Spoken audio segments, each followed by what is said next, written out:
The Trumpet Daily with Stephen Flurry. Hello again, everyone, and welcome back to the Trumpet Daily radio show. We're off and running on yet another week of broadcasting here at KPCG and kpcg.fm.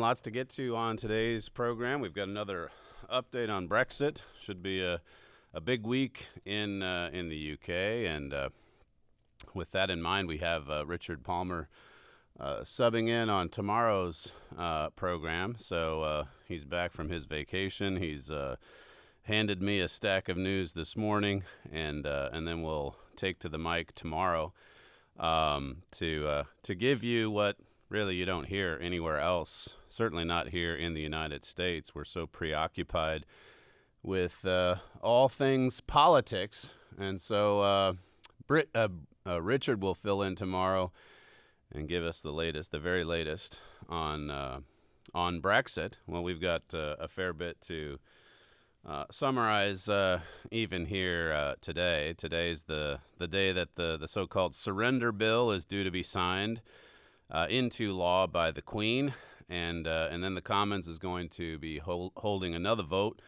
on the election. And you know some of the details from last week, how that we said the Labour said no election, no snap election until the surrender bill is passed. And so once it's passed, presumably sometime later today, then they really are exposed, the Labour Party. They're exposed for well, really they're backing themselves into a corner because now that it's passed, then why shouldn't we have the snap elections? That's what they're saying on the conservative side. So we're looking like there's not going to be an election before the October 31st deadline. And yet, that said, just judging by some of the polls over the weekend, it's looking pretty good for Boris Johnson and the Conservatives. The latest poll results from Saturday night put the Conservatives up three points from where they were previously, 35%, which is ahead of Labour's 25%.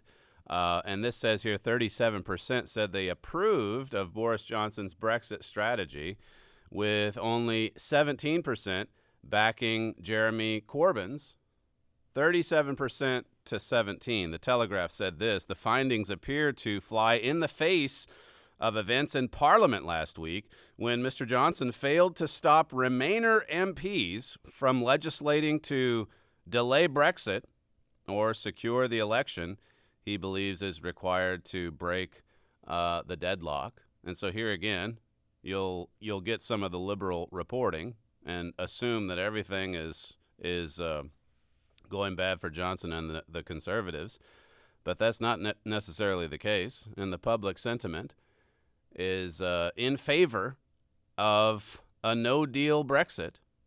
They've voted 3 years on now.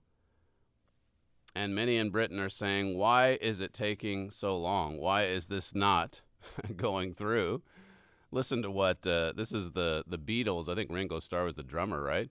He's the drummer of the Beatles. And this is what he said on BBC Newsnight, I believe, last evening, clip 4.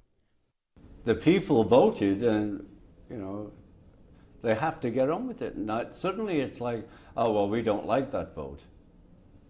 And what do you mean you don't like that vote? You had the vote. This is what won. Let's get on with it. Would you have voted that way? I would have voted for Brexit, yes. I would have voted to get out. But don't tell Bob Geldof. Why did you vote that way, Ringo? Well, because I think it's a great move. I think, to be in control of your own country is a good move. That's Ringo Starr of the Beatles, basically summarizing the popular sentiment in Britain today. I gave you some stats there from the poll from over the weekend, and Richard has said, just with the few people he's talked to, obviously this is just anecdotal, but with the few people that he's talked to in God's church that have mingled with others in the nation of Britain, they're coming. Of course, there's a lot of Remainers who are still out there. They're in the Labour Party, for that matter, and they obviously have the media on their side. But there are a lot of people in Britain who are absolutely disgusted by what has happened, by what hasn't happened in these past 3 years. A lot of people who are upset by what's going on. Even within the Labour Party, Richard was pointing out this morning how that they've had a strong anti-EU minority. You don't hear much about them. The minority in the Labour Party that actually want to get out of the EU. And you talk about people who are disgusted. Here they are in the Labour Party. They're supporting Jeremy Corbyn. And yet they're watching what's happening, and they can't believe it. You think they're going to vote Labour? You think they're going to be eager? All that you'll see, typically, is the divisions. Even yesterday, you saw a lot of the headlines at Drudge trying to draw attention to the divisions in the Republican Party, as if some of these Republican candidates who are going to try to challenge Donald Trump have any chance whatsoever. And yet the media, they'll give them voice. They were on the Sunday shows yesterday. Yes, I'm going to try to primary Donald Trump because we've got to bring sanity to the Republican Party. Well, there's a large majority of Republicans who support President Trump. And we're not here, of course, as God's church or work taking sides with any of these parties. We're just pointing out the approach that the media, that they're going to take over and over again. We heard about the division in Boris Johnson's own family last week. Well, Jeremy Corbyn's brother, Pierce, he's split with his brother. In fact, he's attacking his brother's position. He tweeted out that 5 million Leavers voted Labour at the last election. I don't think they'll vote Labour next time. So much for Labour respecting the result of the 2016 referendum. He's talking about members of the Labour Party who want to leave. It's like Ringo Starr. Who would have thought we'd have to go to Ringo Starr for sanity in this Brexit mess? What a messy divorce. The people have voted, so let's get on with it. Let's get on with it. And we'll play a clip later from the Irish Premier, just to give you, we've talked a lot this past week about what is happening in Britain and what Britain thinks. Well, what about the European nations, the members of the European Union? We'll come to that in just a bit. But speaking of the divisions, they're there on both sides. But with respect to conservatives, Nigel Farage, he wrote a column at the Telegraph, and it was pretty complimentary of Boris Johnson. So when you have these two coming together, you've got a strong majority in Britain. There's no way around it. This is from Farage's article at the Telegraph. He said Boris Johnson is to be congratulated for sacking the 21 Tory MPs who voted to block a no-deal Brexit last week.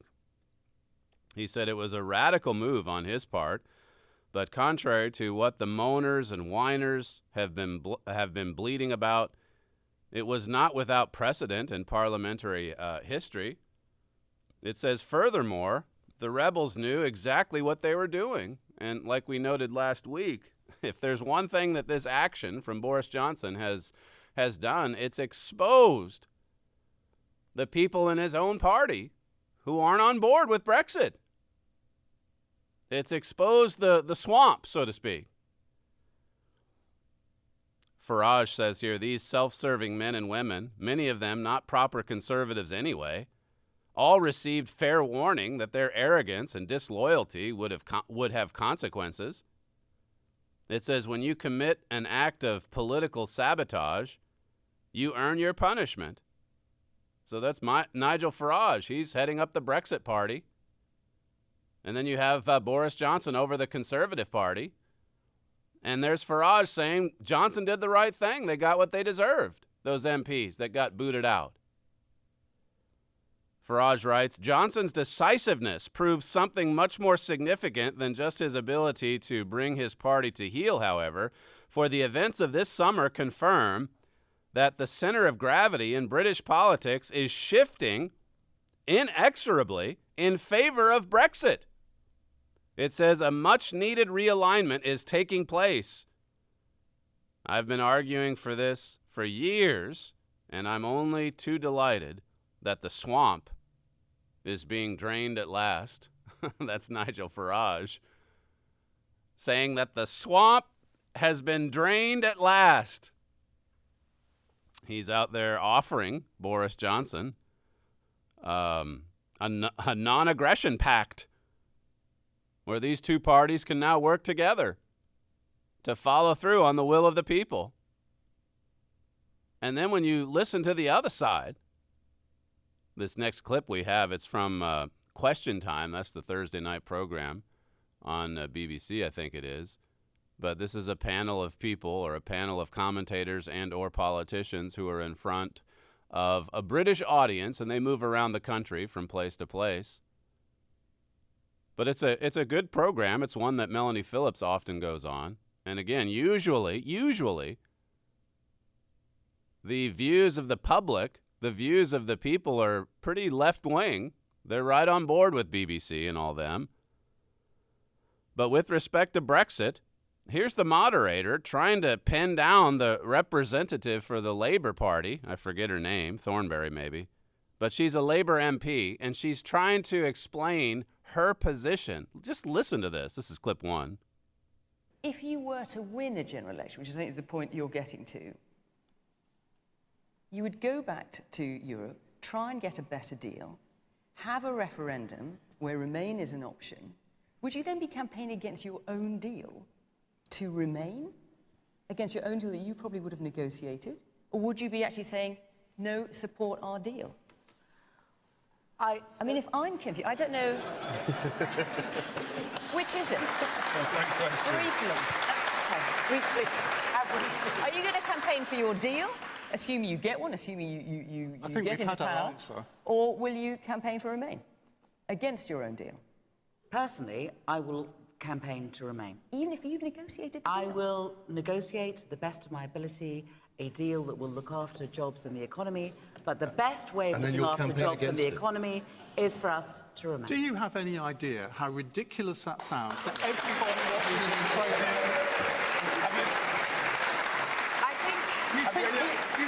you think people are going to vote for you on that basis? Have you no shame? Have you any idea how the European Union are going to treat us if we negotiate in that way? Can you give us a nice deal, please? And then I'm going to vote not to have it in the first place. Utterly ridiculous.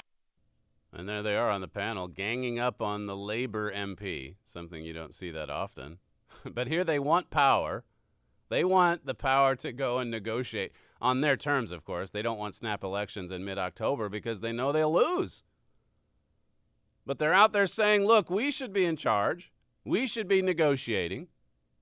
We're the ones that would get the best deal. Well, but you don't want a deal, do you? You just want to stay in the EU. Well, yeah, actually we do. That's what they're saying. And they're out there having to try to explain this. Do you realize how ridiculous that sounds? We've had the vote. We've had the referendum. So let's get on with it, says the Beatles drummer. Listen to this commentator on Sky News. He's trying to summarize the constantly evolving position of the Labour Party. Clip 2. I restrain my remarks merely to noting the Labour position as it's evolved, which was respect the result of the referendum, and to do anything otherwise would be wrong. 2, we should have a general election. 2, if we can't have a general election, we should have a referendum. 2, we should have a referendum and Remain should be on the ballot. 2, we should have a referendum, Remain should be on the ballot and we'll campaign for that. 2, sod that idea of an election before. Actually, your offer of an election is a dictatorial coup. 2, we should be the government, we should do the renegotiation, and we'll get a better deal, and then we'll campaign against it. The modern Labour Party. That's the modern Labour Party. We should be in charge, we'll get a better deal, and then we'll try to campaign against the deal because actually we want to remain. That's Labour today. They're backing themselves into a corner. Now, we'll look at what God has to say about this. That's all that matters. And we've said before and over and again, although we haven't maybe gone through some of these quotes in a few months, what Mr. Armstrong was saying in 1956 and even in Mystery of the Ages, the last year of his life, about Britain not being a part of the now forming Union of Nations in Europe, the seventh and final resurrection of the Holy Roman Empire. Here's Fraser Nelson from The Telegraph. This is from Friday. He said, a great many people see in all of this a leader finally determined to act and break free of Parliament's traps. The House of Commons may be revered by its members, but not by the public. It says a recent European poll shows just one in 5 Brits saying they tend to trust Parliament to the way it is here in the United States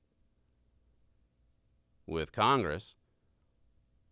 He writes, only the Bulgarians and the Croats have less faith in their legislature. Fraser points to opinion polls that show a surge in support for the Tories since the Boris era began, from about 20% to 35%. It says add to that 12% support for the Brexit Party, and you have almost half the country backing either Nigel Farage or Boris Johnson. You think about this, and again, the parallels, the resurgence, what we have on the latest cover of the Trumpet magazine. Fraser Nelson says, if these polls were to be tomorrow's election results, you'd end up with a 50-strong majority for the Conservatives. It would be the party's best in 3 decades. We're talking about quite a resurgence here. And it's just like what we're seeing in the United States. Bear in mind, it's temporary, we know this. James Dellingpole, he's a conservative author, writing in the UK, but he also contributes, I think, to Breitbart. But he sums it up this way, saying it really does feel as though after 3 lost decades, we genuine conservatives have finally got our party back again. So the conservatives, they're not necessarily cowering in fear. Many of them are saying it's about time. It's about time. Even here in the U.S., you see, and it happened the last election cycle as well, with some prominent voices even resigning, Republicans saying, well, it's time for us to move on. And then there was a headline the other day about, I think, 11 or 12 more congressmen that are stepping aside that want to get out. And who knows why. I'm sure they all have different reasons. But there are some Republicans who just cannot get on board with the current administration, and so they're leaving the scene, or in some cases they're being forced out. In the case of the UK, they were booted out. And then others saying it's about time that we've drained the swamp. Here's what Dellingpole said in his Breitbart piece. Until Boris and the ruthless axeman, Dominic Cummings, until they took over, the Conservative Party was dying and thoroughly deserving of death.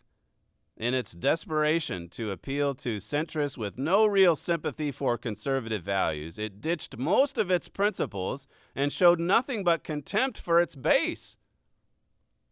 Here again, the same story in the U.S. The Republican Party was dying as it was trying to reach out to the so-called moderates, abandoning conservative positions. And who would have thought it would take someone like Donald Trump, of all people? He comes along and he sounds more conservative than some of these establishment Republicans ever did. It's quite a story. Who would have predicted this? This Dellingpole piece says David Cameron made this contempt quite explicit when he described himself as the heir to Blair. I'm the heir to Blair, said Cameron. Cameron here was doing something similar to what his even more useless successor, Theresa May, did when she described the Conservatives as the nasty party, effectively conceding to the left that there's something shaming about conservative values and that the only way to rescue the tarnished brand would be to focus on social issues like gay marriage and bang the drum for our creaking socialistic NHS and ruthlessly weed out any potential conservative candidates who sounded or looked like actual conservatives. This is James Dellingpole at Breitbart. Listen to this conclusion. It says, but these are just details. What matters far more is the bigger picture. For the first time since the 1980s, Britain finally has a government which is recognizably conservative and is acting in accordance with the values of an essentially conservative country. Well, we'd have something to say about whether or not it's truly conservative with respect to morals. It certainly isn't. And that's the same story here in the U.S. But politically, this is significant. 30 years. Dellingpole says, I believe, though, that Britain is on the verge of entering another golden age, and that Boris Johnson is set to join Winston Churchill and Margaret Thatcher as one of 3 great conservative prime ministers in the last 100 years. How about that? A temporary resurgence. You can't obviously put him up there with Churchill. But these are some excited conservatives. They like what's going on. They like the fact that the swamp is being drained. And they are having some success. The conservative wing in the UK, here in the US. As far as Johnson's options going forward, there's a report in the Telegraph about his administration working on plans to, quote, sabotage, unquote, the Brexit extension. You can be sure they're working behind closed doors to try to carry out the will of the people. The referendum happened 3 years ago. Let's get on with it. That's the approach they're taking, and they're getting a lot of support from the public. The Telegraph says Boris Johnson has drawn up plans to sabotage any Brexit extension without breaking the law, the Telegraph has learned. It means Monday's vote on a general election is the last chance for MPs to block a no-deal Brexit, the government believes. It says one plan under serious consideration would see the Prime Minister send an accompanying letter alongside the request to extend Article 50, setting out that the government does not want any delay after October 31st. So Parliament may say, we've got to be able to delay it. But in the negotiations, in the dealing, there may be an accompanying letter coming from Boris Johnson telling the EU, we don't want an extension. We don't want for you to grant us an extension. It says on Sunday night, this is from last night then, a cabinet source told the Telegraph, there is a prescribed letter that has to be sent. Does that stop the Prime Minister sending other documents to the EU? I don't think so. I don't think it does. Okay, so if we have to do this, we'll go ahead and do it. But we're going to send some other things too, just so that you know. It says a political explainer, perhaps, as to where the government's policy is. It has to make clear that the government is asking for an extension, but let's not forget what the next step is. And then it says here later, there is a clear path now, the Telegraph writes. The Europeans need to refuse an extension. And so that then brings us to the European states, the members of the European Union that have been here watching this messy divorce, the messy divorce proceedings, as they've gone on now for over 3 years. And some in Europe are beginning to say what Ringo Starr said. You guys voted on it. Okay, let's get on with it. Boris Johnson yesterday was in Dublin with the Irish Prime Minister, Leo Varadkar. And listen to the Irish Premier, what he had to say. He has, while he's saying this, he has Boris Johnson right next to him. And here's what he had to say about Brexit, clip 3. If it comes to a request for an extension, I think the vast majority of countries around the table would prefer that there not be an extension. We would like to see this dealt with. If the UK is leaving, it should leave on the 31st of October. But as the President of the Commission, incoming President of the Commission, Ursula von der Leyen, has said, if there is a good reason to have a extension, then we would consider it. But I think we would all prefer to have this resolved in October so that the UK can leave the European Union, begin its new journey in the world. We can continue with our domestic priorities here, and the European Union can focus on all the other issues that we want to deal with. But because of Brexit, time to deal with those has been lost. Because of Brexit, all the other issues that they want to deal with, time has been lost. He said, I think we all prefer that this would be finalized by October 31st. Ross Clark at The Spectator. This is from a couple days ago. He says, but is delaying an election really in the interests of Remain? The trouble is that while Hillary Ben's bill, which will become law on Monday, would oblige the Prime Minister, be it Boris or anyone else, to request an extension to Article 50 if no deal can be reached by 19 October, it doesn't and couldn't possibly oblige the EU to accept such a request. Given that such an extension would have to be ratified by all EU members, there are some doubts as to whether the EU would approve an extension. Emmanuel Macron, for one, is believed to be lukewarm to the idea.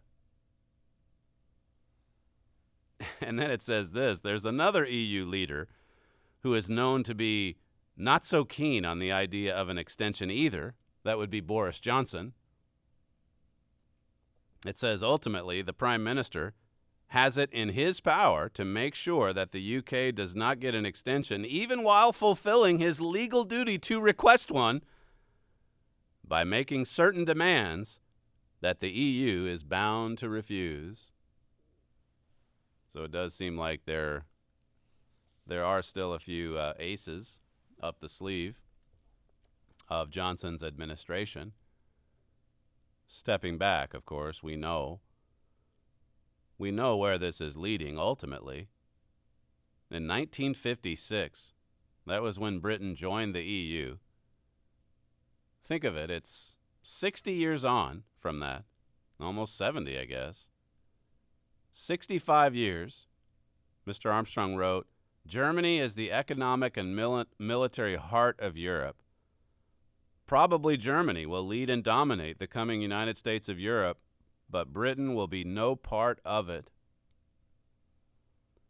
Britain's not going to be part of it, he said back in 1956. Britain was part of it for, 60, 65 years? And now they're on the way out. Mr. Armstrong reiterated this in Mystery of the Ages, his 1985 book. He said the soon-coming resurrected Holy Roman Empire, a sort of soon-coming United States of Europe, a union of 10 nations, will rise up out of or following the common market of today. Britain will not be in that empire soon to come. Britain's not going to be in it. And so that's our predecessor,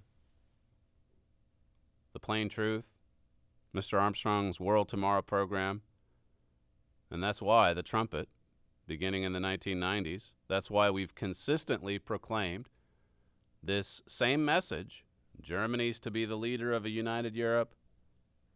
Britain's not going to be a part of it, and so on. You can see there on the YouTube stream the magazine cover from 2016. And the quote from Mr. Armstrong, the 1956 quote, Britain's not going to be a part of it. We had that in the Trumpet soon after the Brexit referendum. You think about these keynote prophecies from Herbert Armstrong, Germany as the leader of Europe, for example. I just mentioned that. And then he talked about the woman straddling the beast, the involvement of the great false church, and so on. And then the confidence-inspiring leader, the Daniel 8 man. And then in the mix of all these prophecies, there was Herbert Armstrong saying that Britain would not be part of it. If you want to study this more, or at least these major prophecies that are being fulfilled, make sure that you immerse yourself into the content in the United States and Britain in prophecy. You're listening to Stephen Flurry, and this is the Trumpet Daily Radio Show. We'll be right back.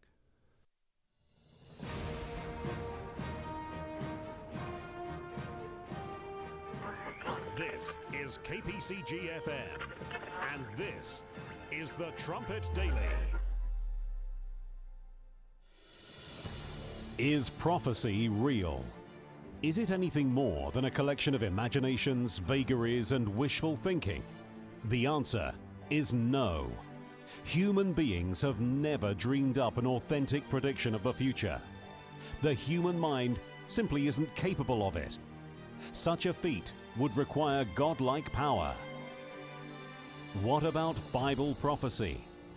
Is Bible prophecy real? Is it different than the litany of other failed prophecies that have been discarded throughout human history? Unlike other books, particularly those books that claim to predict the future, the Bible has endured for thousands of years. Something about this book has transcended thousands of generations of human history. And this book, the Holy Bible, claims to predict the future. It claims its prophecies come not from the minds of human beings, but from the mind of their Creator, from the mind of God. Prove the Bible's prophecies for yourself. If you cannot honestly prove them to be true, discard the Bible and move on with your life. But if you can, what a spectacular book the Bible becomes. Request Herbert W. Armstrong's free book, The United States and Britain in Prophecy. This book will examine the core Bible prophecies and compare them to history and current events. More than 6 million people have requested this amazing and easy-to-read book. Order The United States and Britain in Prophecy by Herbert W. Armstrong and prove Bible prophecy for yourself. Email your request to td@kpcg.fm or visit thetrumpet.com. The Trumpet Daily. In a message that my father gave over the weekend, he referred to this famous passage from Julius Caesar, Shakespeare's play. And this is a passage he's actually referred to in 2 or 3 meetings recently as well. So it's definitely been impressed upon his mind, the significance of it. But the passage reads, "There's a tide in the affairs of men, which, taken at the flood, leads on to fortune. Omitted, all the voyage of their life is bound in shallows and in miseries. On such a full sea are we now afloat, and we must take the current when it serves, or lose our ventures."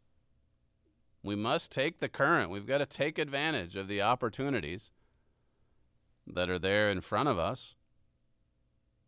I recently encouraged the students here at Armstrong College to take advantage of the opportunities that are there in front of them.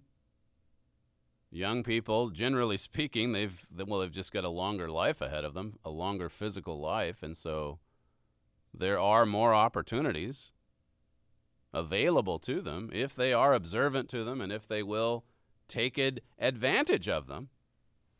But it's also easy to just kind of sit back, to not step forward, as Hebrews 10 brings out, to not have a step forward attitude, but to just drift back into the background and to miss those opportunities or to watch them go by. At the AC orientation a few weeks back, my father talked about his experiences at Ambassador College in the 1960s and how that he went there as an older married student, but he said that he witnessed quite a few young people who were there, 18, 19, 20 years of age. They were there at AC, and they were just basically there to have fun. They were there to goof off even. And they weren't really hungering and thirsting for God's truth.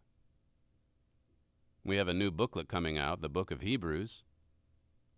I don't know if that's posted at the website yet. I don't think it is. But in any event, my father says on page 24 of that booklet, We must not let this slip away, as most of God's people have. God will not allow anyone to drift into this wonderful future, this wonderful calling that we have. We can't drift into it. If you look at that word drift in Webster's, it means to be carried slowly by a current of air or water. Carried slowly, like in a stagnant pond. Quite unlike what Shakespeare was describing in Julius Caesar. Getting up on that tide. Getting into that current when it serves. So that we can go along with the momentum and really move forward with God. Over the weekend, I was looking at some of the lessons from Winston Churchill's early life. I've got the lecture today in the Churchill class. But what an inspiring, there's so many examples there when he's in his late teens, early 20s, that we can just put right in front of our young people here at the college and say, look at this man. This was a man that didn't even have his mind open to God's truth, but at the same time, Churchill, nobody would ever accuse Winston Churchill of drifting. He did not drift through life. He was constantly on the lookout for the moving tide and current so that he could get on board with it. Spiritually, that's the way we want to be. We can't take this for granted, this opportunity that's there in front of us. We want to go after opportunities. And Churchill certainly did that. He went after it. He asked his mother, he asked any contacts that he made, if he could get an opportunity. And it wasn't just for self-serving luxuries. I guess some would have accused him of having self-serving motives, because he did. He was a seeker of fame and action and stardom, but it was all in service to the empire, and he was risking his life. And with respect to the requests he made to go out onto the frontier in India to fight for the empire, or down in the Sudan, the Battle of Omdurman, Churchill wrote in his autobiography about some of these requests. There were some people that didn't want him to join their forces because, well, he was also a roving reporter. And they didn't like the fact that he was an officer on the front lines, and then he would send his dispatches back to the Telegraph and get paid for that. And, people would kind of see the war through Churchill's eyes rather than the general's. But Churchill's point in the autobiography was that, look, if we're volunteering to go out on the front lines, we're basically volunteering to go out and stop a bullet. So if that's the motivation, then we ought to be able to do that. We're offering our services. We're putting our life on the line. That's someone who wasn't drifting by any means. Here at God's College, as I told the students last week, you can't drift through this program. You have to take God's tide at the flood. You have to take it at the flood. You have to take the current when it serves, or else you'll lose your ventures. So much comes down to the decisions that we make, day in and day out. There's that quote in the Jude booklet about it being the worst time ever, and yet it's the best time ever for opportunities. So many opportunities.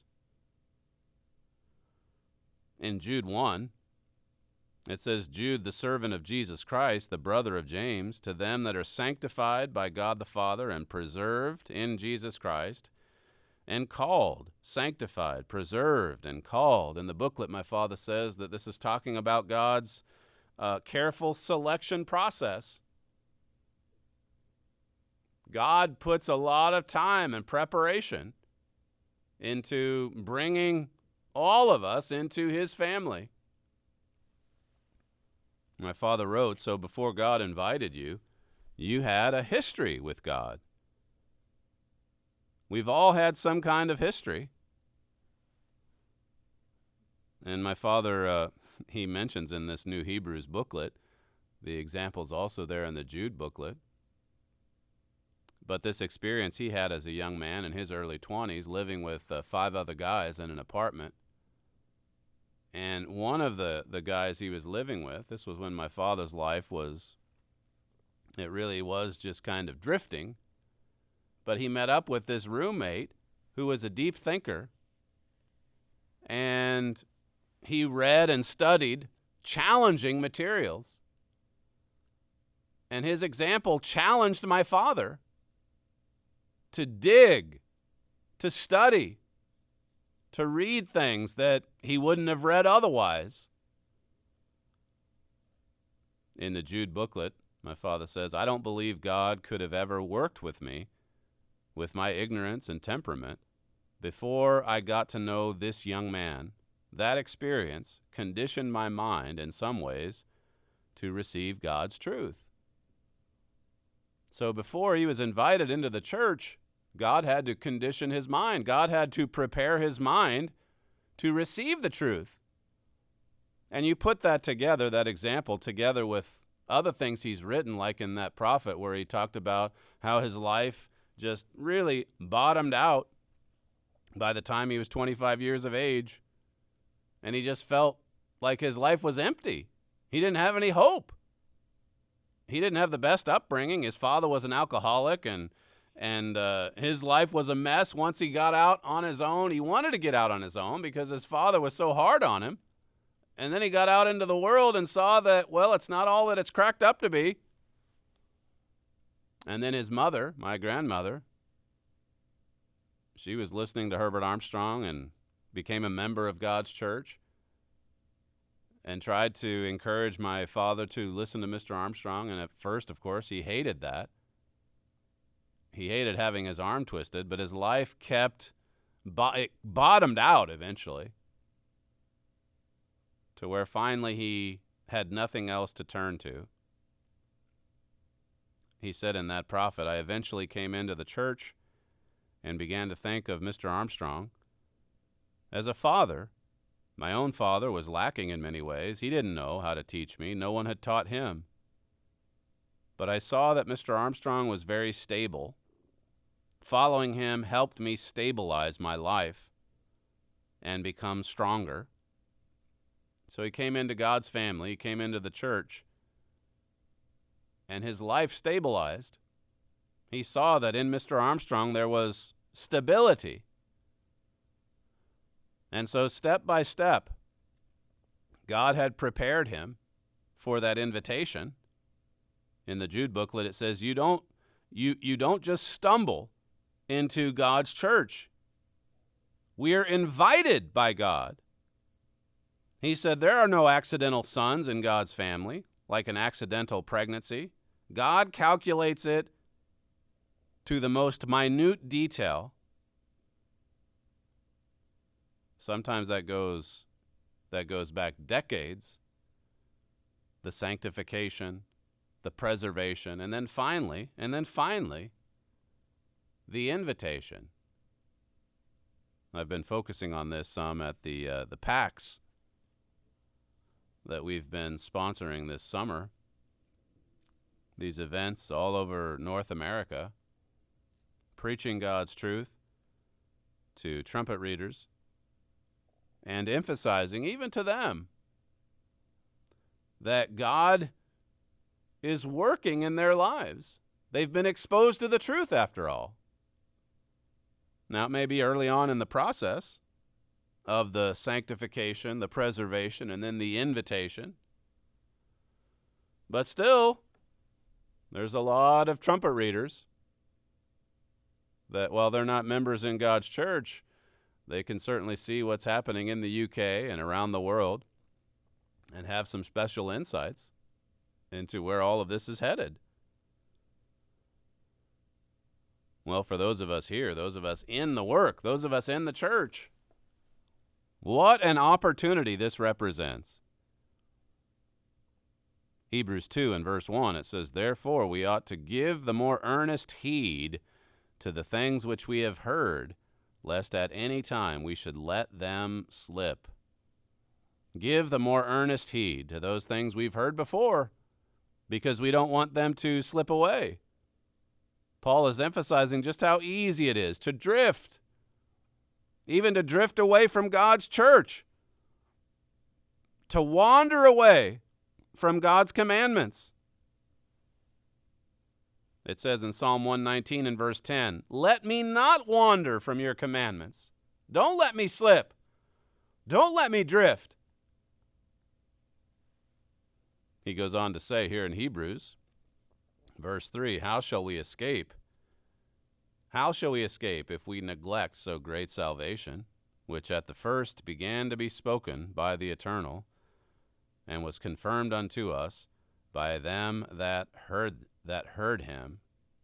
How are we going to escape if we neglect so great salvation, if we neglect this truth, the truth of God?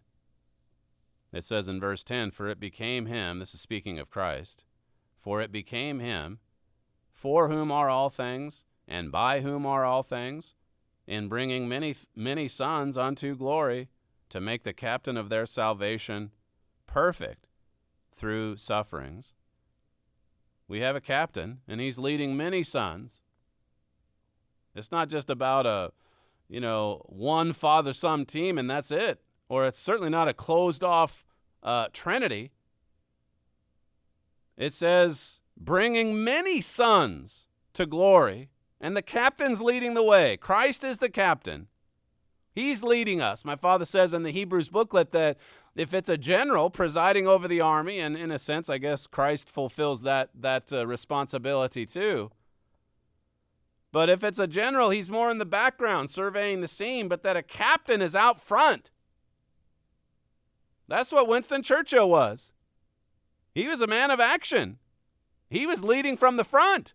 He was leading the charge at Omdurman. That was a man of courage. He didn't drift. He didn't drift into those positions. He almost, in the case of Sudan, he almost pushed his way in. Because Herbert Kitchener, he didn't want him there. Even when the prime minister requested, the prime minister had read a book by Churchill. This is a young man in his 20s. And he's given audience with the prime minister. And the prime minister himself contacted Kitchener, or at least the prime minister's office, and said, "Hey, I think you ought to let Churchill join your troops." And even then, Kitchener said no. And it was finally another contact that Churchill had that opened the way for him to join the cavalry, the 21st Lancers, the last great cavalry charge in British history. 1898, I think it was. The captain, our captain is Jesus Christ. He's leading the charge. And if we follow him, we are certain to finish the race. If we just keep moving forward, if we just keep following Jesus Christ, we will finish. We'll finish out in front. That's Hebrews chapter 2. Let me just look at chapter 12 here briefly. Chapter 2 talks about not neglecting this great salvation.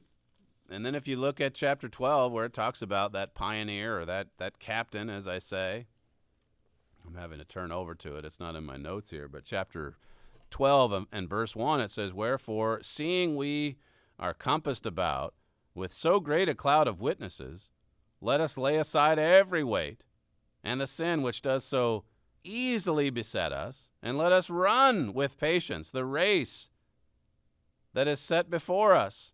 Lay aside those sinful weights and really run after our captain. Follow our captain. Verse 2, "Looking unto Jesus, the author and finisher of our faith." See, he's the author, he's the beginner, he's the captain, he's the one who started it, but he also finishes. which is why we follow the author and finisher of our faith, who for the joy that was set before him endured the cross, despising the shame, and is set down at the right hand of the throne of God. There's our captain, whom we follow, and he leads us right into God's family.